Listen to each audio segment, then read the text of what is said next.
নমস্কার, মৌস কিচেনে আপনাদের সকলকে স্বাগত। আবারও চলে এসেছি একটি নতুন রেসিপি নিয়ে। আজ বানাবো রেস্টুরেন্ট স্টাইল কড়াই পনির। ভিডিওটা স্কিপ না করে দেখতে থাকুন আমি কিভাবে বানাই। প্রথমে কড়াইয়ের মধ্যে দিয়ে দিয়েছি সর্ষের তেল। তেলটা ভালো করে গরম করে নিয়েছি। তারপর দিয়ে দিয়েছি আগে থেকেই কেটে রাখা ক্যাপসিকাম আর পেঁয়াজ। ক্যাপসিকাম আর পেঁয়াজটা একটু মোটা মোটা করে কেটে নিতে হবে, যেমন চিলি চিকেন বা চিলি পনিরে ব্যবহার করা হয় ঠিক সেই রকম। তারপর হালকা করে ভেজে নিয়েছি।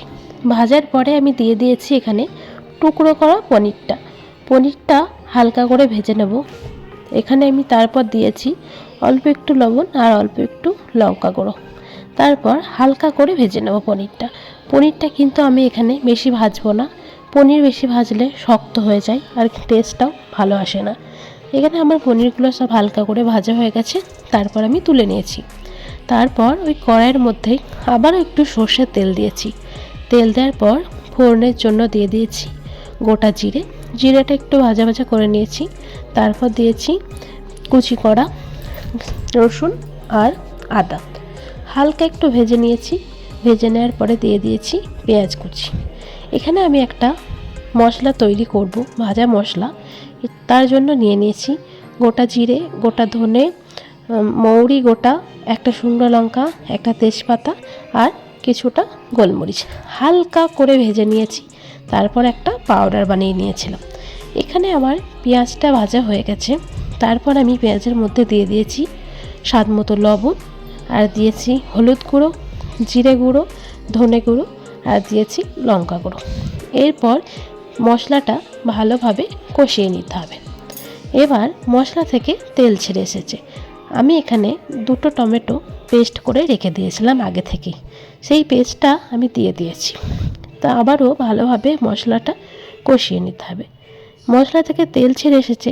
এবার আমি ওই ভাজা মশলাটা দিয়ে দিয়েছি। এখানে ভাজা মশলাটা কিন্তু খুবই দরকার। ভাজা মশলাটা না দিলে পনিরে সেই টেস্টটা আসবে না।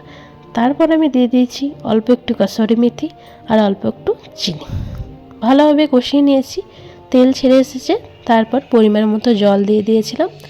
জলটা যেই ফুটে এসেছে তখন আমি ভাজা পনির, পেঁয়াজ, ক্যাপসিকামটা দিয়ে দিয়েছি। তারপর 10 মিনিট মতো ঢাকা দিয়ে রেখে দিয়েছিলাম। ঢাকা খুলে দিয়ে দিয়েছি ধনেপাতা কুচি, অল্প একটু ঘি, অল্প একটু গরম মশলা। এখানে আমার কড়াই পনির রেডি হয়ে গেছে। আপনারাও বাড়িতে এভাবে ট্রাই করবেন। এটা রুটি ও ভাত বা পরোটার সাথে খেতে কিন্তু দারুণ লাগে। ভিডিওটা ভালো লাগলে একটা লাইক, কমেন্ট, শেয়ার করে দেবেন। আর আমার চ্যানেলটিকে অবশ্যই সাবস্ক্রাইব করে দেবেন। আজকের মতো টাটা। আবারও চলে আসবো একটা নতুন রেসিপির সাথে। ভালো থাকবেন, সুস্থ থাকবেন। দেখা হবে আবার পরে একটা ভিডিওতে। আর রেসিপিটা কেমন লাগলো অবশ্যই কমেন্ট করে জানাবেন আমাকে।